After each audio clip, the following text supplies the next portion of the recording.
नमस्कार, आप देख रहे न्यूज फॉर नेशन और मैं हूं आपके साथ शिप्रा झा। बिहार माध्यमिक शिक्षक संघ के अध्यक्ष केदारनाथ पांडे ने नई राष्ट्रीय शिक्षा नीति की स्वागत की है, लेकिन इसके साथ ही उन्होंने केंद्र सरकार से इस शिक्षा नीति को लेकर कई सारे सवालों के जवाब भी मांगे। 6 वर्षों की मशक्कत के बाद तीसरी राष्ट्रीय शिक्षा नीति देश के सामने है।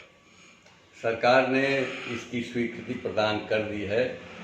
मैं इस नीति की खूबियों और खामियों पर थोड़ी चर्चा करना चाहूँगा।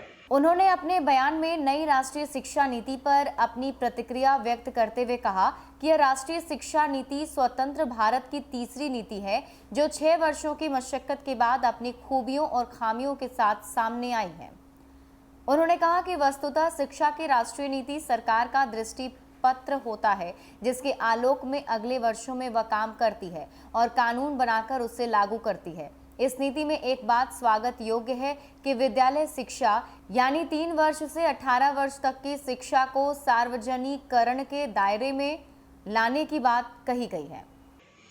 सरकार ने इसकी स्वीकृति प्रदान कर दी है। मैं इस नीति की खूबियों और खामियों पर थोड़ी चर्चा करना चाहूँगा। पहली बात यह कि 18 वर्ष तक की जो शिक्षा है उस शिक्षा में 3 वर्षों की पूर्व प्राथमिक शिक्षा जोड़ने का इरादा सरकार ने व्यक्त किया है। यह एक अच्छी बात है, लेकिन इस देश के शिक्षक संगठनों, छात्र संगठनों और नागर समाज की लंबे समय से ये मांग रही है कि इसे 18 वर्ष तक की शिक्षा को शिक्षा का अधिकार कानून के दायरे में लाया जाना चाहिए, जो अभी तक संभव नहीं दिख रहा है। दूसरी बात इस नीति के अंतर्गत महत्वपूर्ण है कि शिक्षा की जो संरचना 10+2 है उसको बदलते हुए 5-3-3-4 किया गया है, यानी और 3 वर्षों की पूर्व प्राथमिक शिक्षा लागू करने की बात दोहराई गई है, जो आंगनबाड़ी के माध्यम से की जाएगी। और ये प्रश्न बाद में हल होगा कि आंगनबाड़ी के माध्यम से कितनी गुणवत्तापूर्ण शिक्षा दी जाएगी बच्चों को।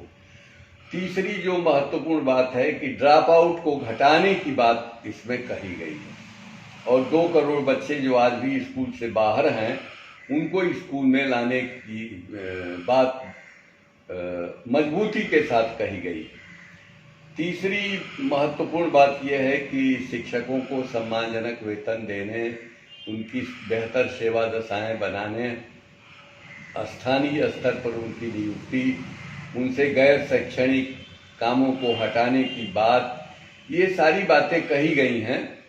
और स्थानीय स्तर पर एक संकुल बनाने की बात कही गई है, जिसे कोठारी आयोग ने भी अपनी अनुशंसा में स्वीकार किया था।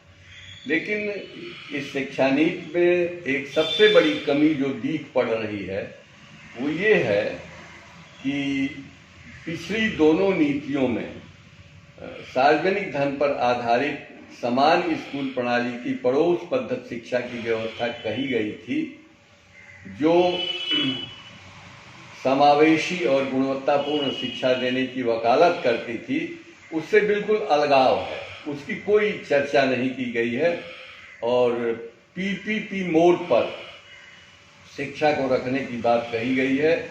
इससे ये साबित होता है कि सरकार निजीकरण और बाजारीकरण के दायरे को शिक्षा में और बढ़ाने की कोशिश आने वाले दिनों में करेगी और जीडीपी का 6% व्यय करने की जो बात कही गई है उसके लिए कोई प्रतिबद्धता और समय सीमा तय नहीं की गई है। ये एक